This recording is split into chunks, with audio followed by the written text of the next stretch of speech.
The education system in every institution needs to be intentional in finding ways to discover factors that have the greatest effect on transforming lives.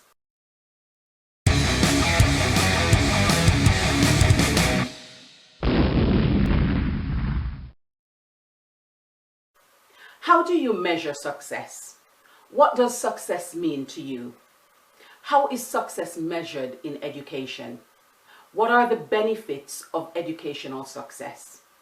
When you hear the word education and success used together, what springs to mind? Success is the accomplishment of an aim or purpose.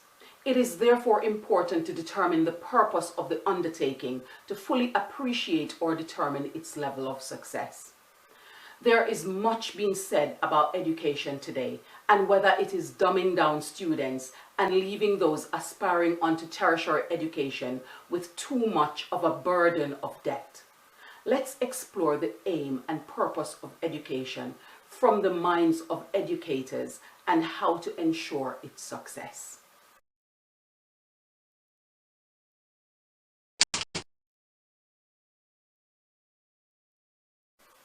Potentiality is the qualities or abilities that may be developed in individuals with the possibility for future usefulness or leading to future success.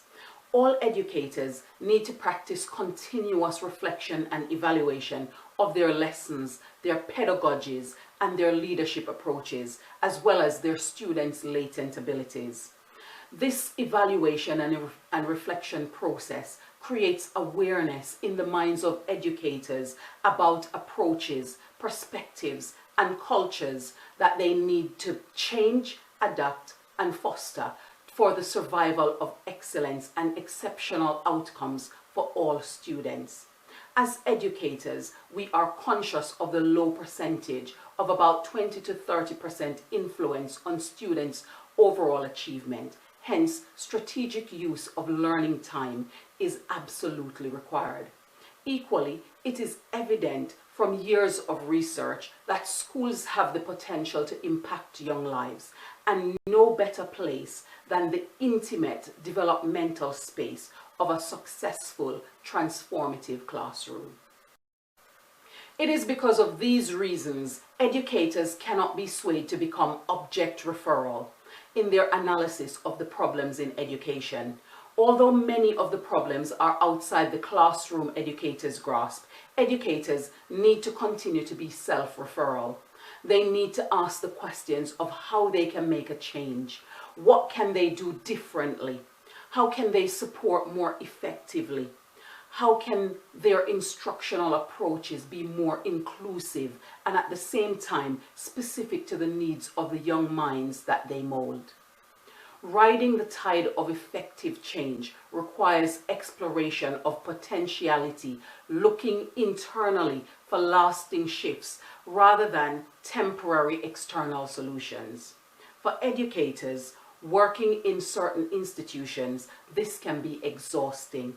Do the best you are able to for the time that you are committed, and enjoy your season of unlocking potentiality in young students and young minds that will help to build and enhance the future with successful accomplishments.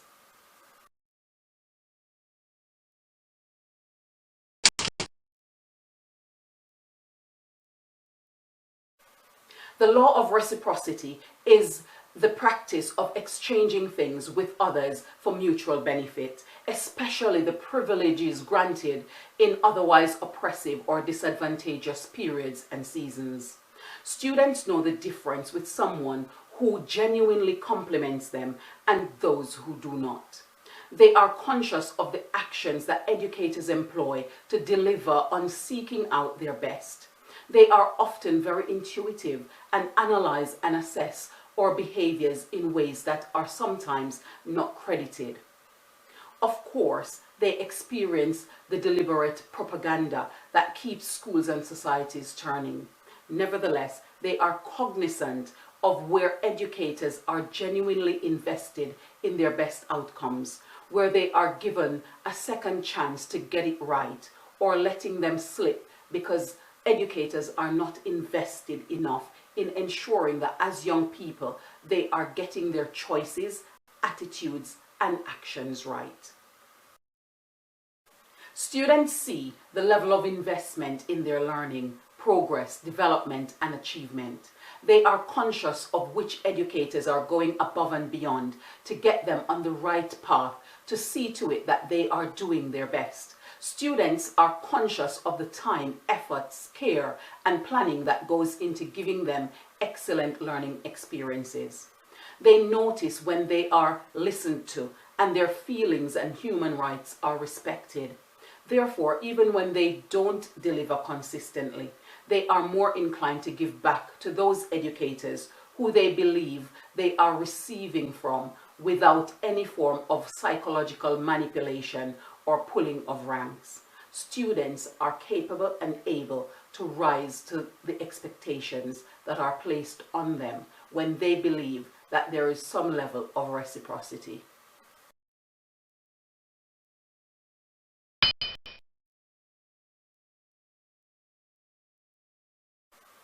Being aware of the dynamics of cause and effect is important for all stakeholders of education.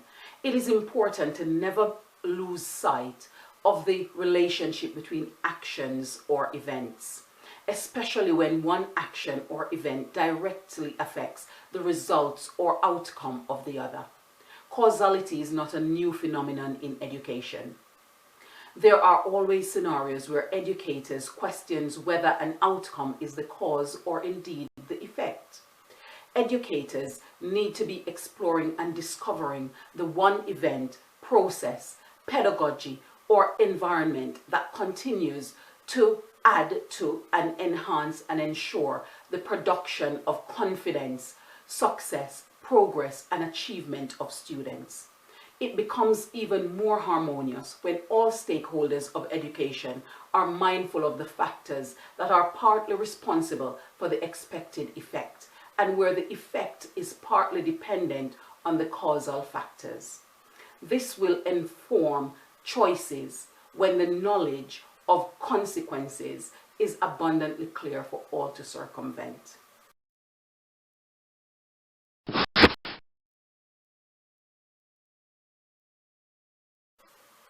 The achievement of any goals or aspiration begins first with a desire.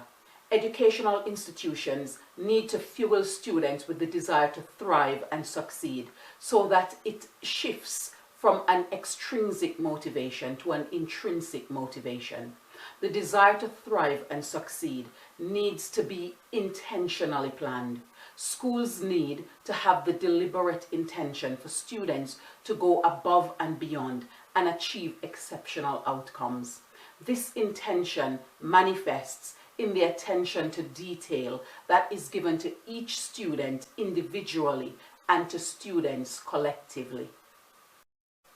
This intentionality shown in deliberate actions to develop educators and to focus on driving their development in areas where investments improves the individual students mentally, emotionally, socially, spiritually, and economically. The intention needs to go beyond the superficial statistics on a page, rushed booster sessions and crammed interventions to functional whole school individual learning plans that are fundamental to students' learning journey. The intentional actions for success springs out of the minds and hearts of educators who sees themselves as the conduit and vehicles for young minds to be sharpened and holds themselves accountable for developing functional, productive, competent, and moral citizens for the future society.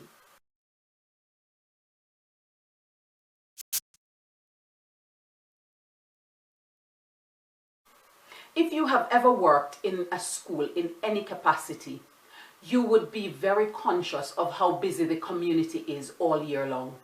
Although there are periods where they are not as busy as others, busyness is a core experience of any school community.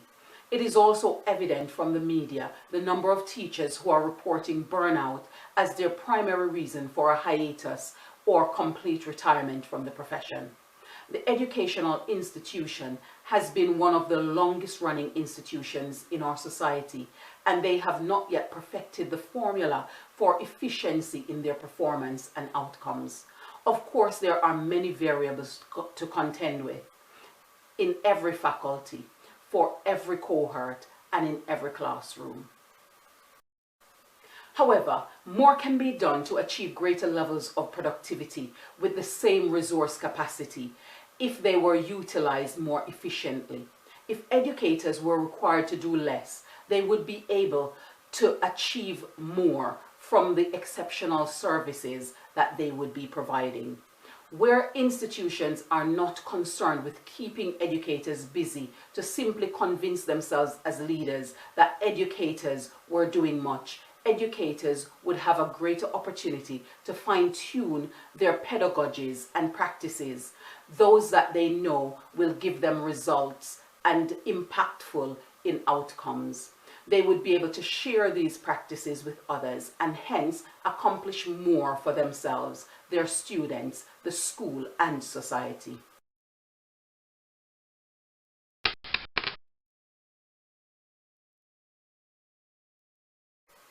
The cycle of intervention, booster, underachievement, staff shortage, high staff turnover and high staff absenteeism, low wages for educators, large senior management teams are all pandemic of the current education system. Although it is worse in some schools than others, and in some countries than in others, these challenges are ever present, and the themes run deep in the culture of education today. Change is inevitable. For education to succeed, these are malignant practices that schools need to work tirelessly to eradicate for the advancement and success of their education provision and the exceptional performance of the students they serve. We have seen how these behaviors and practices have resulted in the failures of the education system over the past decade. All the failures of the education system over the past decades are correctable mistakes, from the failing policies, the oversized management structures, the underserving of students and frontline educators by policymakers, and the need of meaningful shake-up in the educational system. The transient protocols and impacts on education need to be replaced with a more strategic pursuance of outcomes for all parties, but especially for the students who are leaving education without achieving the minimum expectations at the points they leave. Education needs to become an instrument for change that all educators and students can be proud of being associated with. Until it begins to serve students as their future demands, students, educators, and parents will continue to detach themselves from the institutionalized symbol of failure and dumbing down of generations.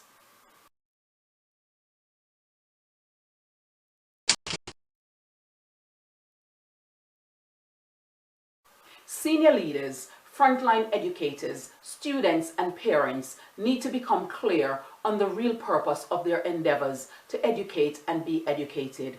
There is misunderstanding and disconnect with the purpose for which education and educational institution should serve in our current society.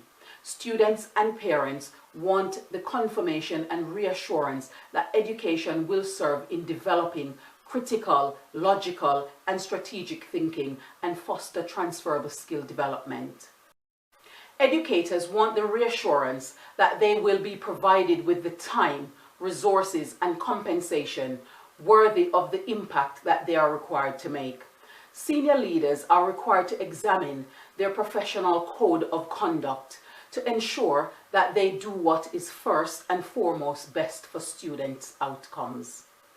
The education system we provide in our institutions and classrooms should be modeled to develop students' and educators' talents, serve each other's aspirations, and above all, add value to students and to educators to further empower them to increase the value that they add to their students.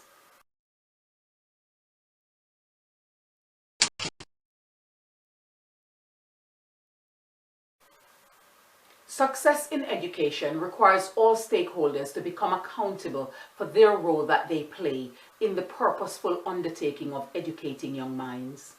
This success calls on all stakeholders to detach from traditions and cultures that does not serve the greater good of education, and to ensure that efforts are placed in the places where they will be most impactful.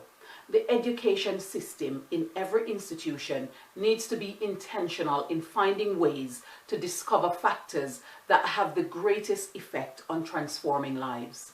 The educational provision that students receive should always seek to unlock potentials and use reciprocity for the furtherance of value added and excellence across all aspects of education. What are some of the laws of success for education that is implemented in your school? Which of these laws would you consider implementing in your classroom?